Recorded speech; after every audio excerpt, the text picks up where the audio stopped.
Bismillahirrahmanirrahim. Assalamualaikum warahmatullahi wabarakatuh. Billahi ta'ala wa li syafaati Rasulillah sallallahu alaihi wasallam. Ya hadratan Nabi sallallahu alaihi wasallam.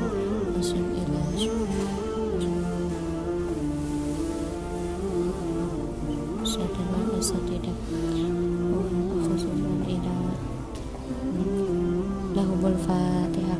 A'udzu billahi minasyaitonir rajim. Bismillahirrahmanirrahim. Alhamdulillahi rabbil alamin. Arrahmanir rahim. Maliki yaumiddin. Iyyaka na'budu wa iyyaka nasta'in. Ihdinas siratal mustaqim. Siratal ladzina an'amta 'alaihim ghairil maghdubi 'alaihim waladdallin. Rabbighfirli wa liwalidayya wa lil mu'minina amin. Bismillahirrahmanirrahim. Baik, di sini saya akan mengisi kultum pada kesempatan kali ini ya. Bismillahirrahmanirrahim. Alhamdulillahirabbil alamin, hamdan yu'afi ni'mahu wa yukafi mazidah, ya rabbana lakal hamd. Allahumma shalli ala sayyidina Muhammad wa ala ali sayyidina Muhammad. Di sini saya akan membawakan tema toleransi antar umat beragama untuk generasi milenial. Nah, sekarang kita bahas tentang milenial dulu ya. Kita pahami milenial itu siapa sih? Nah, milenial seringkali disebut sebagai generasi Z. Benar atau tidak? Namun di sini saya tidak akan membahas generasi milenialnya. Namun di sini tetapi saya di sini akan membahas bagaimana sikap generasi milenial ini untuk menanggapi atau bertoleransi antar umat beragama ini. Nah, menurut dalam kamus besar bahasa Indonesia,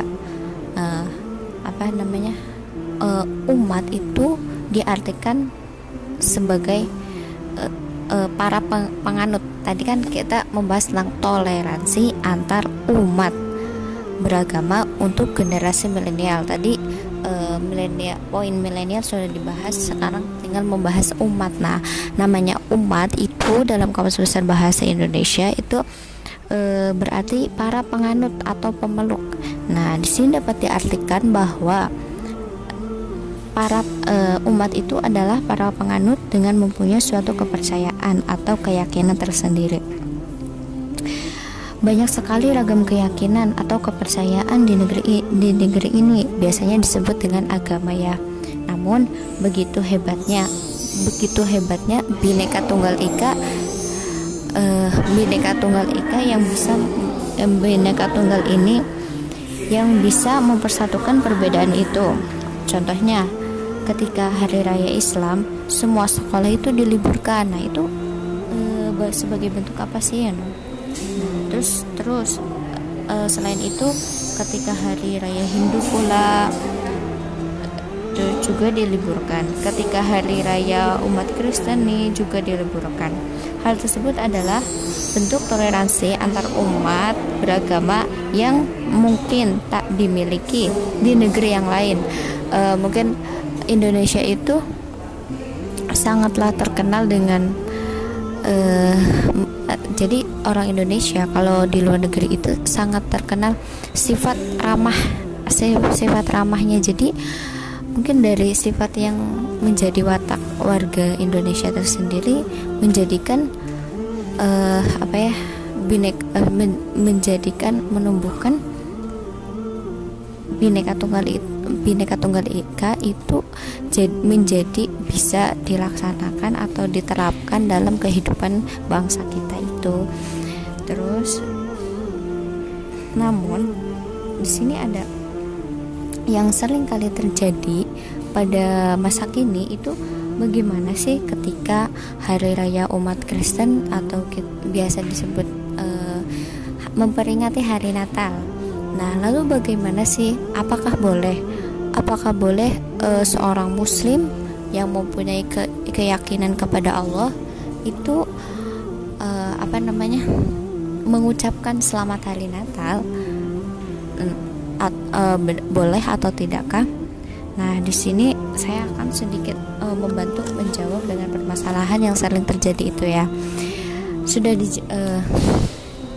Sudah jelas di Al-Qur'an surat Al-Kafirun ayat 5 telah dijelaskan, lakum dinukum waliyadin, untukmu agamamu dan untukku agamaku. Kita boleh menghormati hari raya mereka, namun ketika ada urusan yang berhubungan dengan mereka, maka hendaklah kau tidak berurusan dengannya, seperti layaknya mereka mengucapkan 2 kalimat syahadat, karena semua itu berhubungan dengan keyakinan. Contohnya, misalnya kayak gini, maksudnya tuh kayak gini, kan sesuatu yang berhubungan, apalagi itu berhubungan dengan suatu keyakinan, maka kita sudah janganlah kita berurusan dengan mereka kayak gitu. Kita hanya cukup menghormati saja. Nah, bentuk penghormatannya kita salah satunya dengan sama-sama libur, karena mereka pun harus memperingati hari rayanya. Jadi kita cukup ikut libur aja gitu, nggak usah sampai ngucapin selamat hari Natal. Itu tidak boleh, sama halnya seperti mereka disuruh mengucapkan 2 kalimat syahadat, maka maka mereka pun akan menolaknya kayak gitu. Maksudnya seperti itu. Nah, sebelumnya itu kan saya tadi mengirim video. Sebelum saya buka tadi kan saya untuk mengawali suatu pembahasan di sini, saya tadi mengirim video. Nah, maksudnya kenapa sih saya kirim video? Nah, di situ tuh untuk gambaran kepada semuanya dari lafaz lakum dinukum waliyadin. Sudah jelas tertera, untukmu agamamu dan untukku agamaku. Maka untukmu agamamu dan untukku agamaku, artinya untukmu urusanmu dan untukku urusanku. Maka urusilah hidupmu kayak gitu. Maka yang harus kita pikirkan yaitu hanya urusan kita. Maksudnya bukannya kita tidak boleh bersosialisasi, namun kita urusi dulu urusan kita, baru ketika kita bisa membantu orang lain, maka bantulah kayak gitu. Maka yang harus kita pikirkan yaitu hanya urusan kita saja, tak usah mengurusi orang lain yang selalu kau anggap mereka yang selalu kamu ya sudah, kamu beneri dulu. Maksudnya tuh uruslah urusanmu, maksudnya tuh beneri dulu kelakuanmu, beneri dulu sifatmu, baru ketika kau bisa membantu menolong orang lain, maka bantulah kayak gitu maksudnya. Nah, terkadang kita sering menganggap kita itu benar dan mereka itu salah. Nah, itu perilaku yang kurang baik ya, tidak baik, termasuk perilaku tercela, karena maksudnya ya belum tentu yang kau anggap benar itu benar menurut orang lain kayak gitu. Maka yang harus kita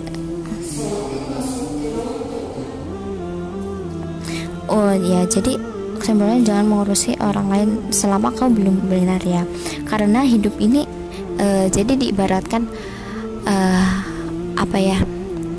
kamu menonton bioskop, kamu suka menonton apapun, menonton bioskop, menonton sikap kepribadiannya orang lain, terus menonton lingkungan yang ada di sekitar kamu.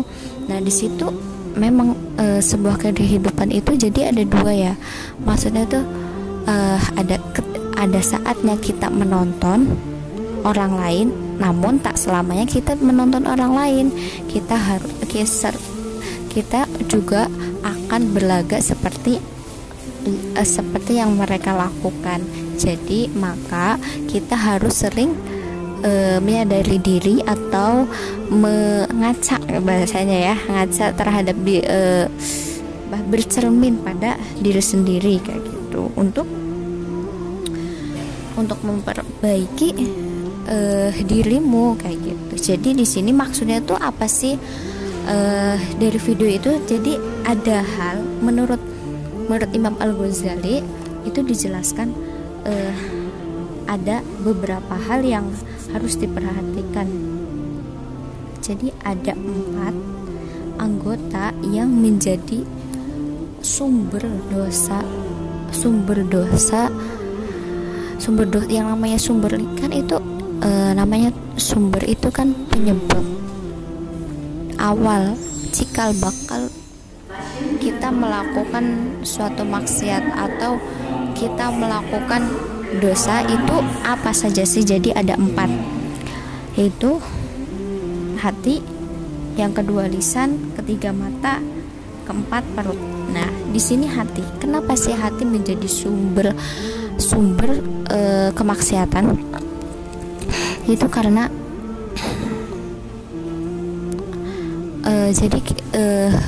kita itu harus sering membersihkan hati kita. Sadarlah akan dirimu yang mempunyai banyak luput dan salah. Ketika hati merasa selalu benar, maka timbullah sifat sombong, timbullah sifat ria yang bisa melunturkan semua pahalamu, dan akan timbul sifat-sifat lain yang tidak terpuji. Maka harus jaga hatimu dan selalu membersihkan hatimu dengan sifat yang baik. Kedua itu menjaga lisan ya. Jadi kita harus menjaga lisan. Kenapa? Karena lisanmu lebih tajam dari pedang. Ada pepatah yang mengatakan seperti itu. Lisanmu lebih kejam dari pedang. Maka tanpa memegang pedang kau bisa menusuk hati semua orang. Karena ucapanmu yang terlalu tajam. Maka jagalah ucapanmu. Karena lisan itu lebih tajam dari pedang. Bisa dipahami kan? Ingat, semua dosa akan diampuni kecuali dosa kepada sesama manusia sebelum kau mendapat ridhonya. Jadi sebesar apapun dosamu kepada Allah, maka Allah akan mengampuni kamu. Nah, sedangkan sedikit dosa apapun yang kau lakukan kepada sesama manusia, selama manusia itu tidak memaafkanmu, maka kau tetap akan mendapatkan laknatullah. Yang ketiga, mata. Ingat, mata kalian itu diciptakan untuk apa? Jadi saran saya, sering-seringlah kamu itu melihat alam yang indah agar kau jadi ketika kau refreshing, jalan-jalan kemana, melihat lautan atau mendaki, itu kau niatkan untuk yang baik. Kau niatkan untuk agar kita itu sadar siapa diri kita, siapa kita, dan untuk apa kita diciptakan. Dan di situ kita akan merasakan memang Allah itu selalu ada di hati kita. Namun kita tak pernah merasakannya. Maka rasakanlah itu dengan cara menikmati semua yang disediakan olehnya. Jadi ketika kau memandang lautan, begitu luasnya lautan, begitu indahnya pegunungan, lalu siapa yang menciptakan? Seperti itu. Terus yang terakhir itu perut. Nah, semua orang pasti bisa dibutakan dengan perut. Semua terlena akan kosongnya,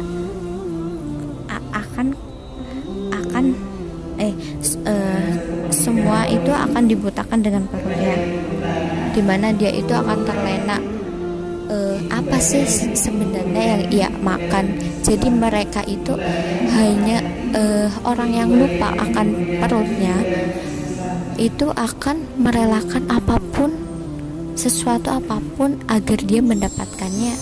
Nah, itu sebenarnya tuh untuk apa sih? Jadi mereka itu melakukan seperti itu hanya untuk memenuhi kebutuhan perut saja, yang merasa lapar, yang merasa kurang. Akhirnya timbul sifat serakah, tak tahu, tak bisa membedakan mana yang halal, mana yang haram, apa yang dia makan, apa yang dia masukkan gitu.